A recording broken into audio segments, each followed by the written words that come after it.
happens during these blackout periods is you get the feeling of phenomenal acceleration, like you're being shot out over millions, billions of years. Time simply obliterates. I'm asking you to put the experiment off until we understand a little more in order to minimize the risk. Wait. I'm really frightened. What the hell was that?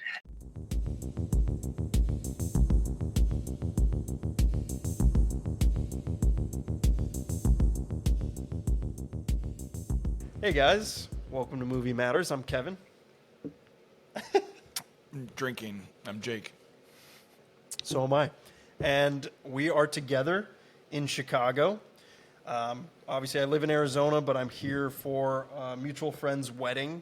So we thought it was a good time to watch a movie together for our podcast and go over it and do this in person together, which is a first for the podcast, which will be fun.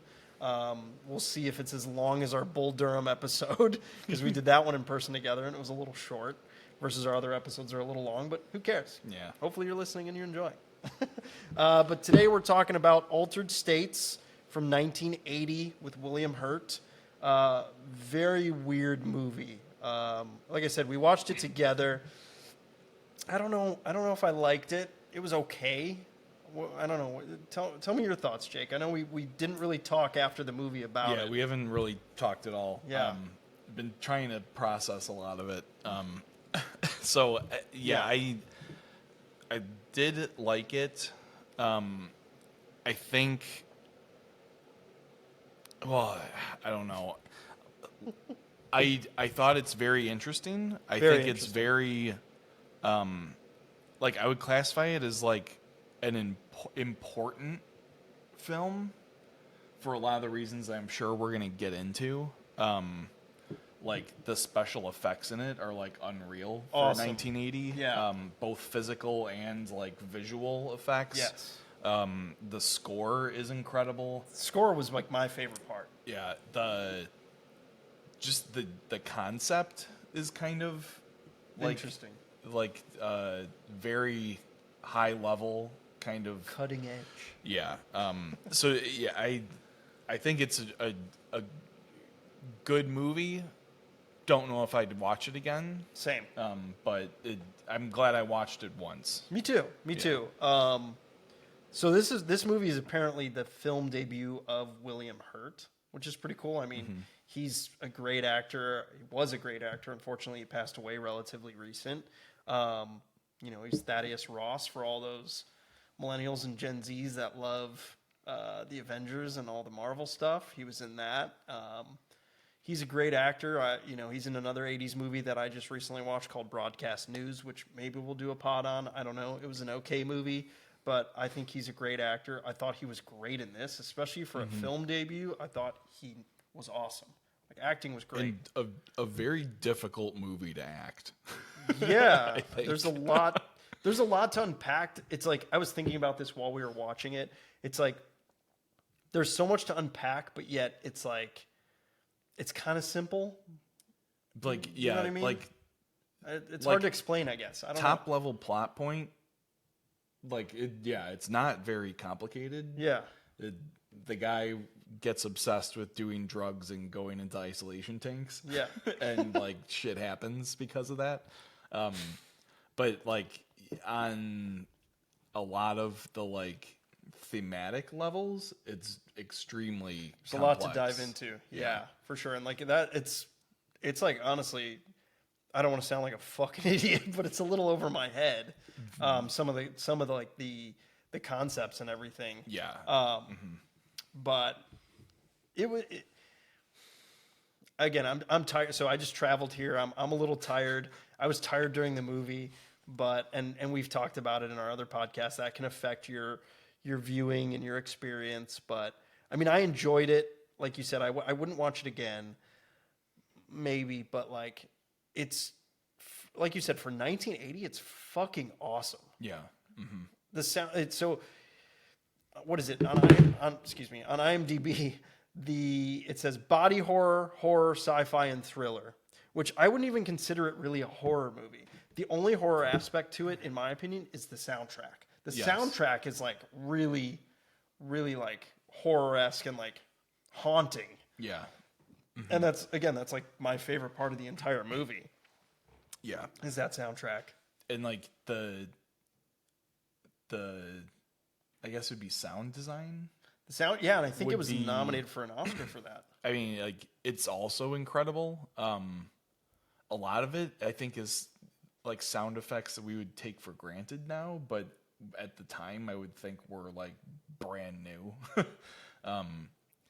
But like in a lot of ways the sound design almost acts as the score in a lot Yeah, of the sequences, definitely. which is really interesting. And like really adds to that like hallucinogenic kind of Definitely. experience. Definitely. Watching the movie. So yeah, I don't. Yeah, it's like I don't even know really where to start. I know. With it because there's so much. like you said, there's yeah. a lot that we can unpack. It And almost we're none of it is narrative driven, so it's like I know, and I want to talk about the things I didn't like in it too. But Okay. to kind of go back a little bit, it was nominated for an Oscar for Best Sound and for Best Soundtrack or Best Score, which is cool. But I want to talk about like the acting as well. So Ken Russell directed this movie. He's more of a British director, I read about. This is his first American film. The direction's cool. Like the way it's shot is really cool. The way it's done is really cool. It's kind of a dark movie, like image wise. yeah. But like the actors, like the other doctors in the movie, and we were kind of talking about this literally right before we were recording. Is like I don't remember any of the fucking characters' names at all. Yeah. I think it suffers a tad from that 70s Yes. era filmmaking. Yes. I agree. Like standard where like the actual the real like captured sound is just very muddy, Yes. and like there's a lot of characters talking at the same time over each other that's almost impossible to decipher at times, though I will get to it later, but I think that's actually intentional in some of the sequences. But it's also that like very fast-paced dialogue delivery that the Yeah. 70s is kind of Yes. Even like before that, even too. yeah, and like it's In cinema. they just kind of expect you to like either not care what people's names are or you're supposed to hear it and just know like Yeah. which like I don't even recall really hearing the main character's name. I remember ever. it a couple times. Like, Eddie. That's Yeah. right. Yeah. William Hurt. And That's like the only Arthur is his like assistant, right? Bob Balaban, I think is his name. He's been in like a bunch of Wes Anderson films and like George Clooney films. He's a very like you've seen him before. You're like, oh, Yeah, I've seen yeah. that guy before, but like he's not that famous where you're like, I know that guy and I know Yeah. his name. And like I was kept trying to picture him in other movies. And I think I was thinking of like 20 other movies, like scenes that I've seen him in. So I couldn't place exactly Yeah. what he was from. Yeah, agreed. But then you've got the other doctor, and I'm going to look up his name because I forget it. It's the guy with he's also got a beard and glasses. Starts with an M. Let's see. Uh, Mason. Mason. He was like kind of annoying in the movie, in my opinion. He just was like so always chaotic and like screaming at the characters and like, dude, I need to check you out and I'm the doctor and like I need to make sure everything's okay and like you shouldn't continue this. Like he's like the guy that's saying don't do any of these experiments. Yeah, and I think he's kind of the like He's almost the antagonist of the film, yeah, which is weird. He's almost like the representation of the like anti-drug push in like the late 70s into the early 80s. Interesting. Where there's like, you know, a lot of like the cultural backlash against these like hard psychedelic drugs. Like he's kind of the one that dismisses the whole experiment is like you guys just want to like get high, you know, in like in a dark room kind of like thing. Like don't waste my time or like the university's time on this like bullshit, you know? Yeah. But I think it was a tad heavy-handed at times. Yeah, he was aggressive. Yeah. But like also his dialogue is like super aggressive, and he's like I said, he's like always screaming. Yeah. And I read that like so. Apparently, so this is a book. This is a book, and Patty Chayefsky wrote it. It's based on that, and again, like I said, Ken Russell directed it, but he didn't really like the screenplay. So apparently, he had a lot of his actors just like mumble their lines, which is very apparent in this movie, in my opinion. And just like he just didn't care about the dialogue at all. So he just was like, "All right, fuck it, like just do this." And also, from what I read, is Ken Russell, the director, he was like drunk on set all the time, which is pretty interesting. But the dialogue thing is funny because as we were watching, there's one scene where after Eddie like has his big like blackout episode, they like dump him back in his bed. Yeah. And Bob Balaban and his actor name. Jesus, we just said his name. Mason start arguing, and they're like screaming over each other in the bathroom. I like that scene. And like what I noticed is every time people start using science heavy dialogue, it's becomes indecipherable. Like either people are talking over each other or other things are going on that are like creating noise and kind of like washing it out. And I feel like that might have been intentional. Sounds like it. To almost, because like a lot of this movie is about like discrediting like current scientific establishment kind of, you know, like expectations in a lot of ways, I guess. So I kind of thought that like maybe they were trying to like whitewash the like real science, you know, behind like what was happening. Interesting. To try and like it's like a, you know, level deep of like discrediting like all this stuff kind of thing. Like it's like a thematic choice, you know. Okay. I don't know if could see that's that. correct or not, but Yeah. like that's kind of what I got out of it, because I did notice that it's almost every single time someone starts a rant about the science behind what's happening, Yeah.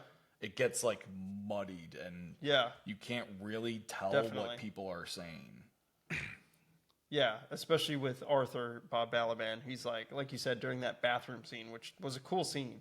He's like, "This is amazing. Like, we need to continue this research." And then Mason's just like, "Fuck that. Like, this is horrible. Like, this is not good." So that's an interesting point. Patty Chayefsky apparently like disowned the film, and I don't know if that's a guy or a girl. I'm gonna guess guy, but that sounds sexist. But they disowned the film, and because Ken Russell changed a lot of it. Like in the dialogue, apparently the dialogue in the screenplay was almost verbatim from the novel, apparently.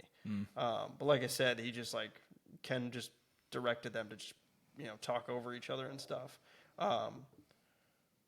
And he also told them to give speeches in between like mouthfuls of food and wine. Yeah, I noticed like, that too. Yeah. That was like one of the big like moments where Eddie is explaining like what he's doing. He's just chewing a bunch of food like at that party. And it's like you can't tell what he's saying at all. It was again, it was like we didn't put on subtitles for this movie. Just a heads up. We almost needed them. Yeah. Though like I don't know if we really missed anything that was necessary though. No. Like, not necessarily. Yeah. I mean, it's a weird feeling when you watch a movie and people are talking quite a bit and you don't know what they're actually saying. This is a very dialogue heavy movie too. Like Yeah. there is a lot of action-ish, but it's more dialogue, I'd say. But like not much is really said. Yeah. That It's interesting. drives like the plot. Like And Yeah, I feel like it's- this is trying to be a romantic film about like a love story film, Yeah. but it kind of fails in my opinion. Like him, you know, he meets and again, I think her name's Emily. Yeah. Yeah, yep, Emily. He meets Emily. Eddie meets Emily at this party, which I love the intro of, and I even said it to you when we were watching it. I'm like, when Eddie comes into the party and he opens the door, and it's that long hallway shot of him just standing, and everything's white behind him, which is super cool.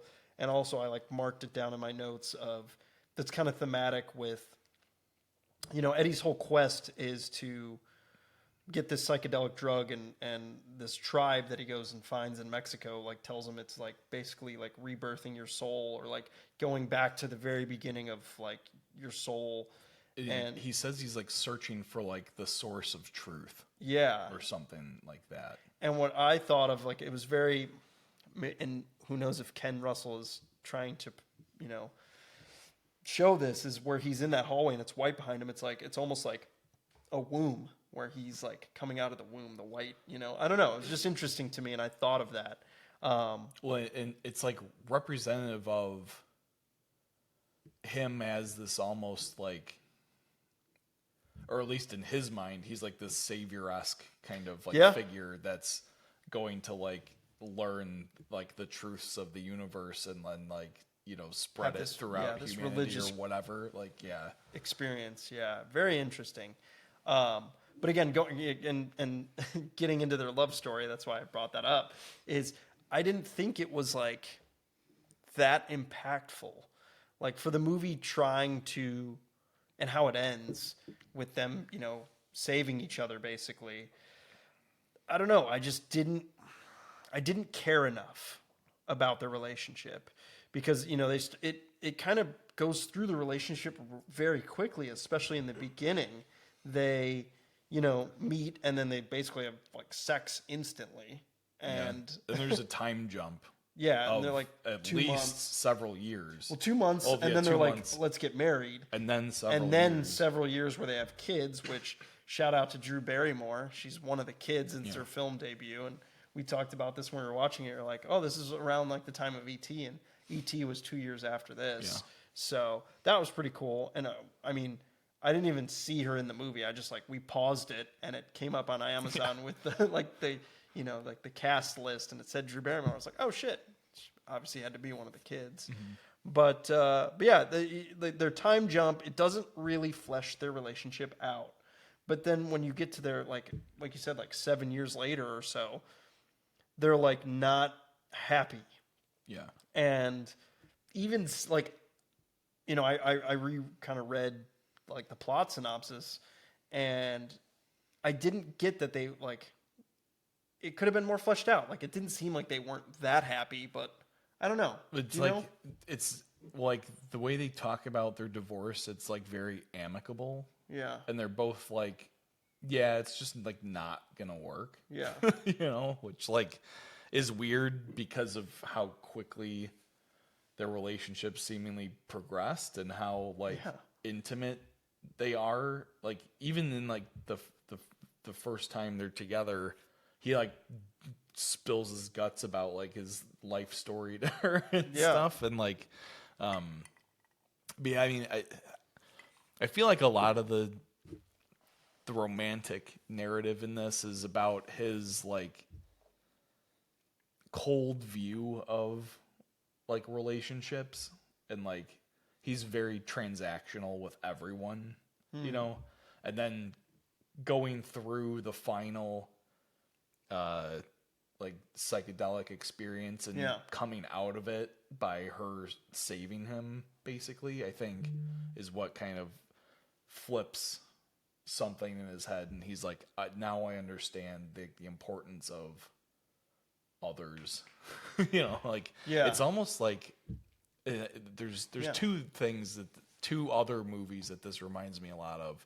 His arc, Eddie's arc, reminds me a lot of Dr. Manhattan in Watchmen, particularly in the romantic like arc, and just his like general like single-mindedness toward his goal. And then like I got crazy 2001 A Space Odyssey vibes from this movie. I think the soundtrack played into it a bit. The visuals? And the visuals are very similar in my opinion. Visuals are awesome in this movie. Yeah, very psychedelic, you know, when he's hallucinating and all these like colors and it's very interesting. It you know, it basically puts you in the mindset of someone who's tripping on either LSD or acid, which is crazy. So funny little tidbit is I talked about this one or two episodes of ours of my cousin kind of introducing me to a lot of 80s movies because he grew up in that time frame and loves 80s movies. And him and I used to watch movies all the time together, and he brought over this movie, Altered States. And he basically gifted it to me and was like, hey, like, watch this sometime. I never did. I don't know. The cover didn't appeal to me. I just never watched it. And so I know my cousin has done psychedelics before. And I think he probably related to this movie, but also visually, it's just a pretty badass movie in that regard. But yeah, it's interesting. I'm shocked I've never watched this movie, but I've known about it for a long time, ever since I was like 14 or 15. Mm-hmm. So, yeah, it's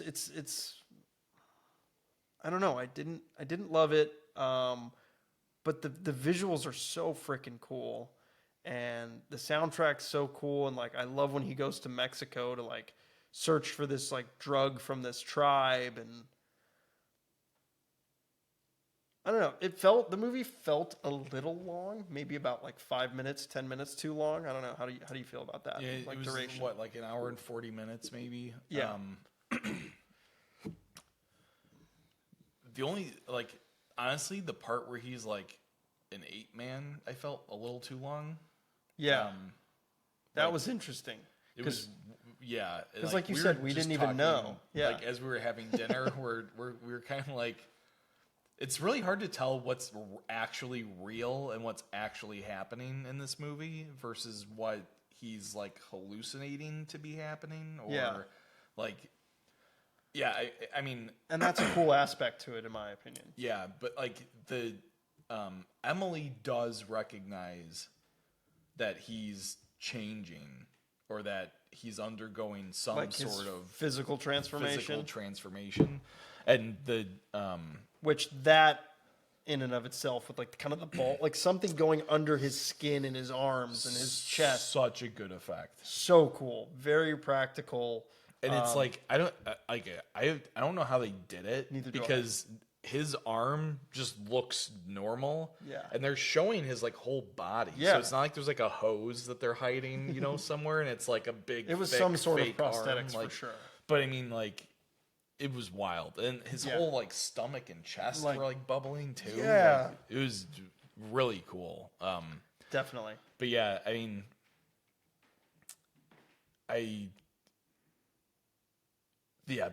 the Monkey Man part. I think the Monkey Man part was a little long. Also, I don't know if like that whole thing to me was just weird. Like the whole Monkey Man thing in general. Yeah, like the progression of his hallucinations or delusions or whatever, like start out with these like heavily religious.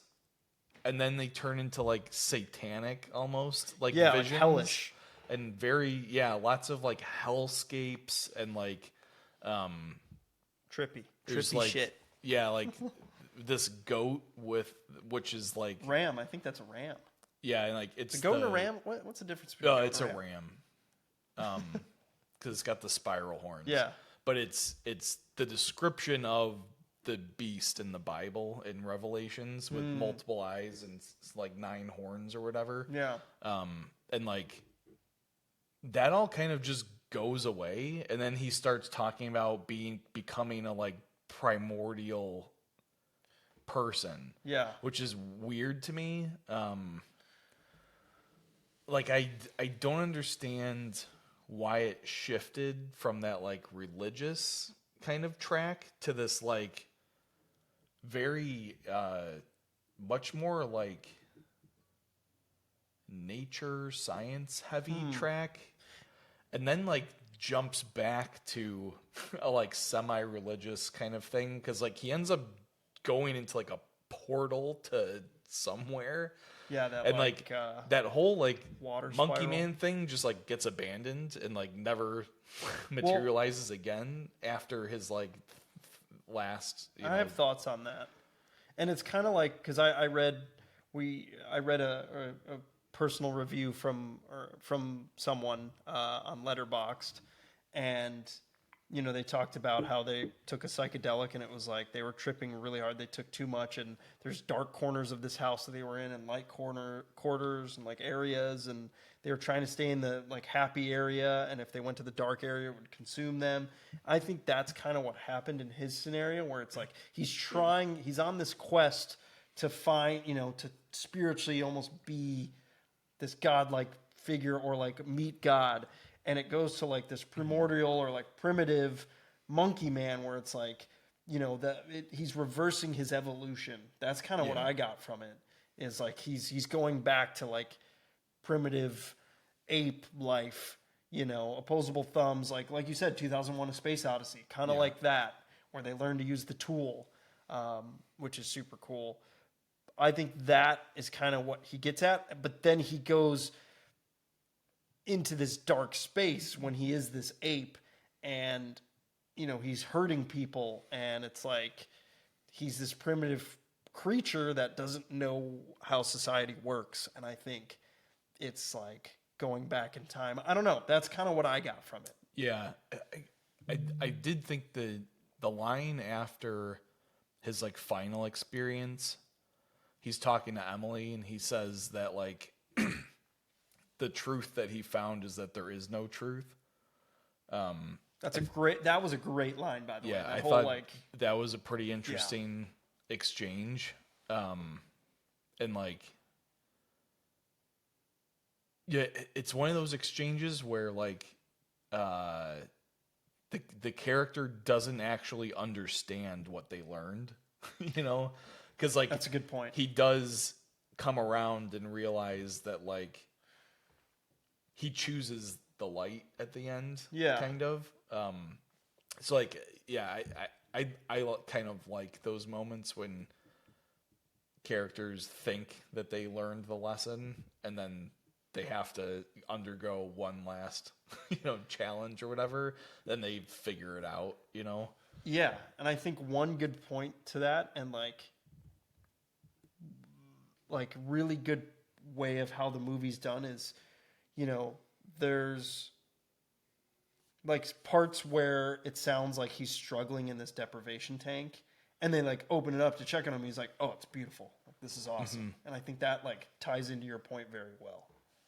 Yeah, and like he also says after he goes on his like rampage as the Monkey Man, that it was like the most incredible experience, or he says it was the most satisfying experience of his life. He's always eating animals. Yeah, which Killing is animals. interesting. It's weird.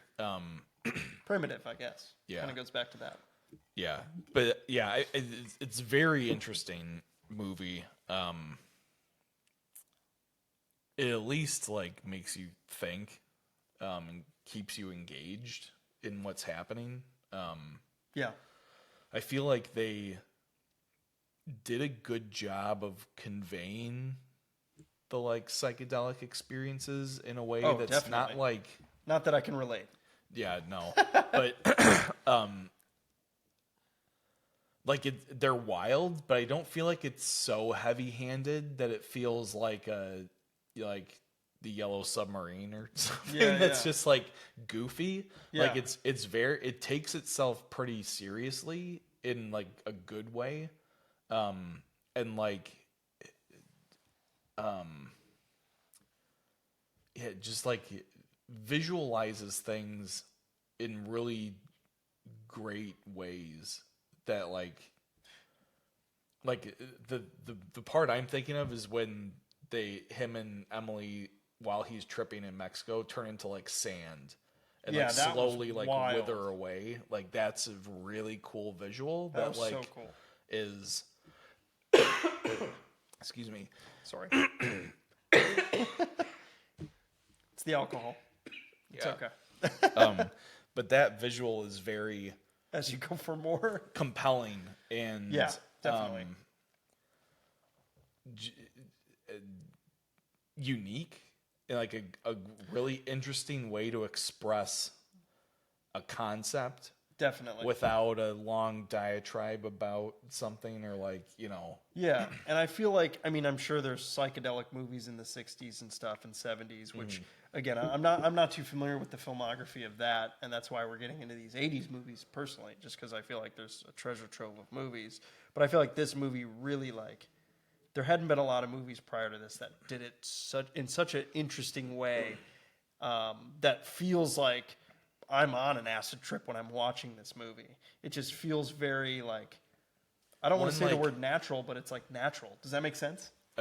Like it's real. Yeah. Like it's not a bunch of like tie-dye colors and like Yeah, like bullshit. big flowers and like Yeah. bullshit like The that. wall Like, fucking waving up and down. Yeah. yeah, it's like this guy's not in like a great state of mind and he goes through these like horrific kind of visions and Yeah. you know and for some reason is still obsessed with like getting into them. Yeah. Yeah, which is pretty interesting. Like there's something to be said about like almost his obsession with like the darkness that he keeps encountering. Like maybe that's like what he's kind of seeking in that like primitive kind of state is this like freedom of like total like raw animalism where like violence is not there is no moral like judgment on Yeah. violence like because he says like the only thing that mattered was my survival that night and like didn't matter what it took you know to get through all I wanted to do was eat drink and sleep like that's kind of that like I get maybe that is the tie between that like the hell imagery and then his like primordial kind of or primal kind of state and then whatever he goes through in the end. Yeah. know? Pretty interesting. Yeah. Yeah, I mean, and that also like, I'm shocked this movie wasn't nominated for an Oscar for editing because the editing is absolutely awesome in this movie. Yeah, I was blown away by it, especially like we're talking about where like it just jumps into his hallucinations, which is super cool. But And like the more traditional psychedelic sequences where it's like shapes transforming into other shapes and stuff like that are even done like super exceptionally well. Yeah, I loved it. I was like, whoa, like this is so cool, so well done. And then paired with the soundtrack was awesome. Yeah. And like the one of the things that and we touched on how like I thought in a lot of ways the sound effects became the soundtrack for a lot of the sequences and things like that. And to jump back to 2001, like 2001 I think is really special because it just takes these like you know like I don't know how old the like all the music from 2001 I think 68 or 69. well yeah but like all the music from 2001 were like well-known symphonies from like Mozart era like like he just used like free music to generate this like wild kind of awe-inspiring and like almost surreal epic kind of feeling throughout the whole movie and we're talking about Stanley Kubrick if anyone doesn't pick up on that but that's a great movie. It's a little boring but it's visually like for 68 when it came out is fucking incredible. like the fact that they pulled off Zero Gravity in 1968 is like unbelievable. Yeah, that movie's so well done. But like there were a few scenes that really reminded me of that. One is the doorway that we talked about already, where he's standing at the end of this hallway with this like blinding white light behind him. The second one is the cave entrance. Yes, I even said it while we were watching. I was like, this shot is awesome. Yeah, as him, the shaman, and his like guide are kind of walking into the entrance of this cave with again a blinding white light behind them, is like very reminiscent of like shots that you see in like astronaut movies of like the astronauts slow motion walking like to the rocket or something, you know?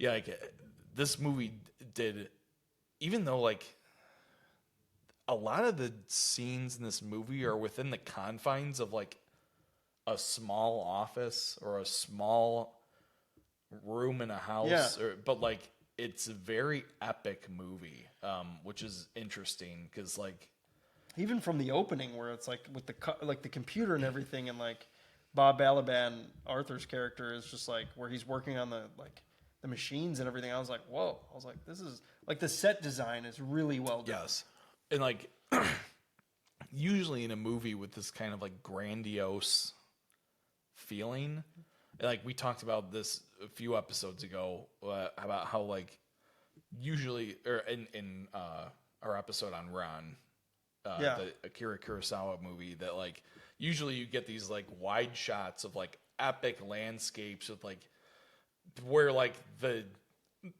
scenery is almost like the primary character in the movie and like drives a lot of like the spectacle, where like this movie does that on like a almost Tiny granular level, like no, you're right, kind of intimate level, which is really interesting and cool. It's well done for sure. My rating, again, it's not an amazing movie, but it's like super well done. I might rate it a little bit higher after, again, we've kind of talked about, you know, you let the movie marinate with you and you feel about it. This movie needs to be digested for I sure. know, like... I know. And again, we literally just watched this movie, had some dinner, thought about it roughly. Now we're having some alcohol, mezcal, by the way.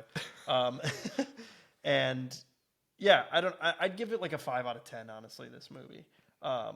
Because it's kind of like Scanners. It's, you know, it's such a crazy concept. Maybe I give it, maybe a 5.5, maybe a 6. I might be a little bit more generous now, because just of how well done it is.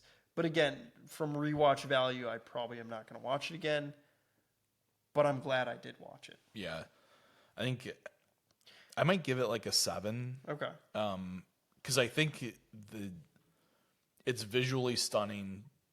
Like we talked about, the physical effects are wild. This is like right when primitive CGI started coming into cinema too. Yeah, and like even the like what would now be considered green screen kind of effects. Yeah. Like somebody must have had to have sat there with an X-Acto knife and like cut out each frame, Rotoscoped all of and the like, people. Yeah, because like it's wild.